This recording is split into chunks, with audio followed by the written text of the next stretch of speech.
মনস kitchen blog থেকে সবাইকে স্বাগত। বন্ধুরা, ঘুম থেকে উঠেই দেখছি একদম অন্ধকার আর ঝমঝম ঝমঝম করে বৃষ্টি পড়ছে। মানে এখনো পর্যন্ত রেমাল আসেনি, কিন্তু মূল বলছে আসবে আসবে আসবে, কিন্তু না এলেই ভালো। বন্ধুরা সাবধানে থাকবেন। আপনাদের জন্য আমার যেমন চিন্তা হয়, আমারও আপনারা খুব ভালোবাসেন, নিশ্চয়ই আমার জন্যও আপনাদের চিন্তা হয়। বন্ধুরা আসুন, তবু এই বৃষ্টির মধ্যে বাড়িতে এমন একটা জিনিস আসে, সেই জিনিসটা দিয়ে আপনাদের সাথে দারুণ একটা রেসিপি শেয়ার করব, খেলে কোনো দিন ভুলতেই পারবেন না। আসুন বন্ধুরা, কীভাবে কী করে দেখতে থাকুন আর একটু সাবধানে থাকবেন। একদম এখন তো এখানে বাড়িতে চলে এসেছি, একদম আকাশ একদম মেঘে ভরে গেছে, অন্ধকার। কি মেঘ পড়েছে, আর মেঘ দেখুন উড়ে উড়ে কেমন যাচ্ছে, একদম অন্ধকার হয়ে এসেছে, বিকেল বিকেল হয়ে এসেছে। হ্যাঁ, মনে হচ্ছে যেন সন্ধে নেমে যাবে। গাছগুলো অন্ধকার লাগছে। আসুন বন্ধুরা, কি রেসিপি বানাবো আপনাদের সাথে বাড়িতে গিয়েই শেয়ার করবো।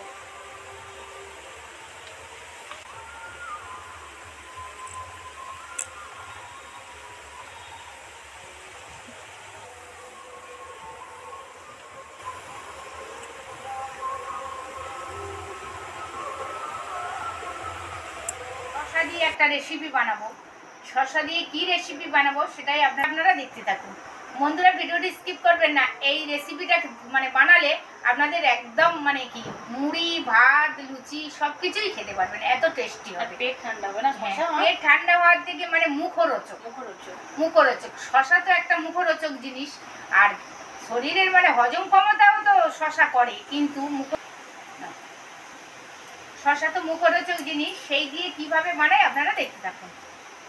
বাবু শসা দিয়ে দিন। হ্যাঁ, আগে সবার আগে আটাই করবে। হ্যাঁ বাবা, একটু বড় করে কাটো, বড় করে কাটো। হ্যাঁ, একটু কাটো। শসা রেসিপি যদি করতে চান, একটু দানা দানা হবে, সেই শসা রেসিপি বানানো যায়, তবেই টেস্টি হয়। এই সব জায়গায় বৃষ্টি না, বৃষ্টি কি বৃষ্টি হয় হোক, ঝড় হবে, ঝড়টাই বেশি ভয় পাচ্ছে সবাই।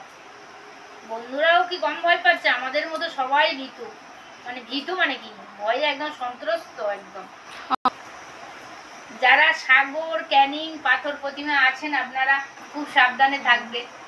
ঘর বাড়ি যা হয় হোক, নিজেদের প্রাণটা আগে বাঁচাবেন, সাবধানেই থাকবেন। আর নদীতে টদিতে যাবেন না, কোথাও বাইরে বেরোবেন না, সাবধানেই থাকবেন বন্ধুরা।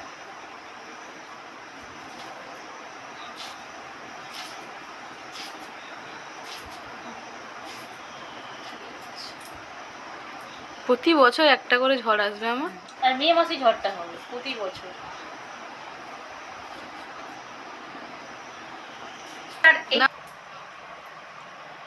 শসার যে তুলতুলে ভাব হয়ে গেছে আর দানাগুলো যে একটু মোটা মোটা হয়ে গেছে, এই শসাই রেসিপি করলে তবে টেস্টি হয়।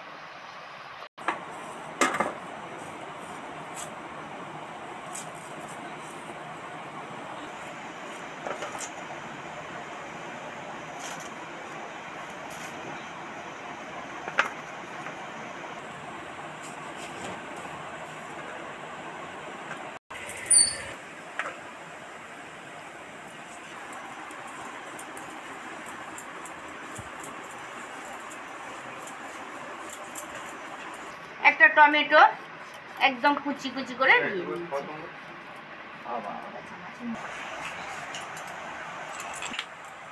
শসা রেসিপি বানানোর জন্য আমি যেভাবে আলুগুলো কাটছি, ঠিক সেইভাবেই কাটবেন। শসা যেহেতু ডুমো ডুমো করে কেটেছি, আলুটাও ডুমো ডুমো করেই কাটবো।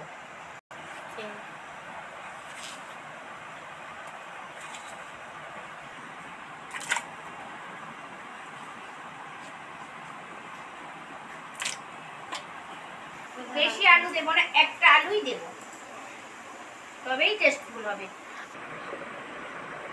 আলুগুলো ধুয়ে ভালো করে উঠিয়ে নিলাম, নাহলে কালো দাগ থাকবে, দেখতেও ভালো লাগবে না, খেতেও ভালো লাগবে না।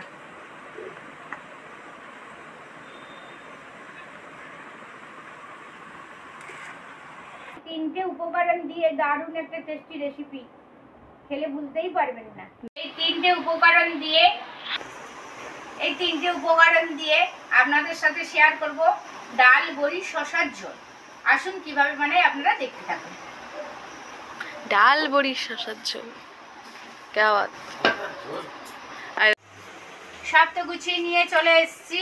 আর এই যে বড়ি, আপনারা হলুদ বড়িও দেবেন না, মুসুরির ডালের বড়িও দেবেন না, বিউলির ডালের বড়ি দেবেন, তবেই এই রেসিপিটা টেস্টি হবে। বিউলির ডালের বড়ি নিয়ে নিয়েছি, মুঠোখানি নিয়েছি, বেশি নিইনি।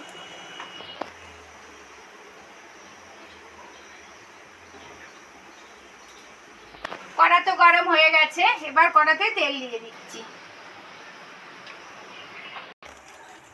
তেল তো গরম হয়েই গেছে, এবার বড়িগুলো তেলের মধ্যে দিয়ে দিচ্ছি।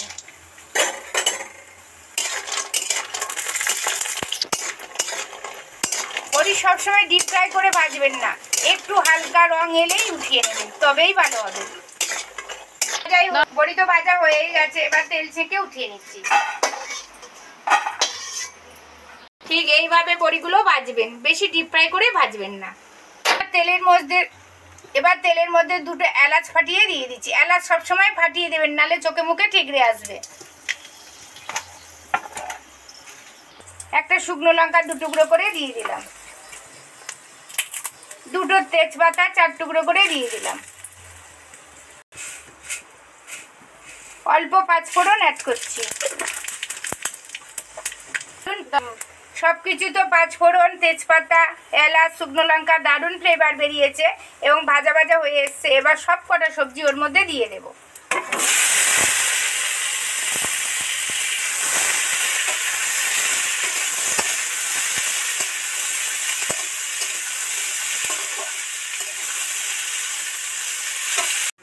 ওদিকে তো সবজিগুলো ভাজা ভাজা হয়ে গেছে, এবার এই আদাটা গ্রেট করে নিয়েছি, এবার এর মধ্যে মশলাগুলো অ্যাড করব।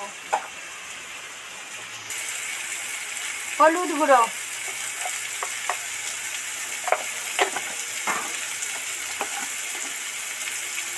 জিরে ধনে মরিচ গুঁড়ো,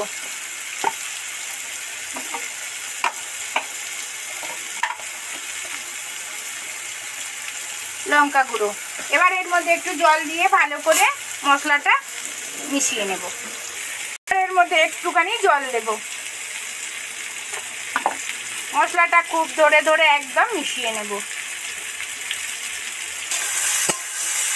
সবজিগুলো সাথে একটু তেল ছেড়ে গেছে, এবার এর মধ্যে মশলাটা অ্যাড করব।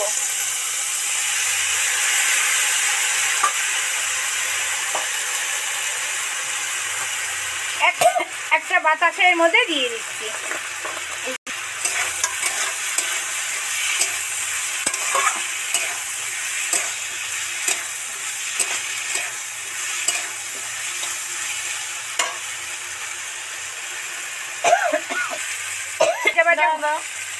সবজিগুলো ভাজা ভাজা হয়ে গেছে, তেল ছেড়ে গেছে, মশলাও ভাজা হয়ে গেছে, এবার জল দিয়ে দেব। এবার জলটা যখন ফুটে উঠবে তবেই বড়িগুলো এর মধ্যে দিয়ে দেব। 4 মিনিট জলটা টকবক করে ফুটবে, তবেই বড়ি দেব। জলটা টকবক করে ফুটছে, এবার বড়িটা এর মধ্যে দিয়ে দেব। ভালো করে নেড়ে চেড়ে বড়িটা মিশিয়ে দিয়ে 5 মিনিটের জন্য ঢাকা দিয়ে দেব। 5 মিনিটের জন্য ঢাকা দিয়ে দিলাম। 5 মিনিট পর আবার আপনাদের সাথে ফিরে আসব। 5 মিনিট পর ফিরে এসেছি। এদিকে ভিতরের কড়াতে তো তরকারি টুকবুক টুকবুক করে ফুটছে, দেখি কি দারুণ ফ্লেভার বেরিয়েছে।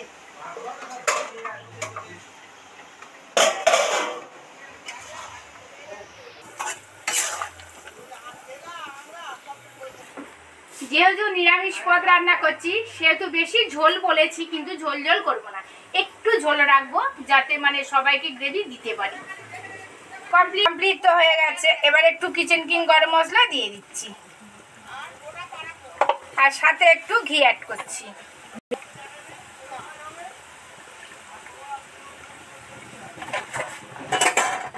এই সামান্য ঘি আর সামান্য গরম মশলা একটা দারুণ ডেলিশিয়াস রেসিপি তৈরি হলো।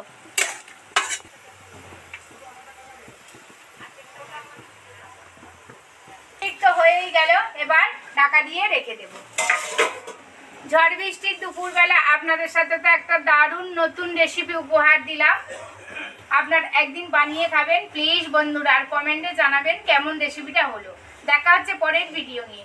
আমার রেসিপি যদি আপনাদের ভালো লেগে থাকে তাহলে লাইক কমেন্ট সাবস্ক্রাইব করতে ভুলবেন না। প্লিজ প্লিজ বন্ধুরা সাবস্ক্রাইব করে আমার পাশে থাকবেন। আর যারা নতুন বন্ধু আছেন সাবস্ক্রাইব শেয়ার করে আমার পাশে থাকবেন। আপনাদের ভালোবাসা আশীর্বাদ আমার একান্তই প্রয়োজন। ভালো থাকবেন, সুস্থ থাকবেন, সাবধানে থাকবেন বন্ধুরা। আবার বলছি ঝড় বৃষ্টিতে আপনারা খুব সাবধানে থাকবেন। নমস্কার, ধন্যবাদ।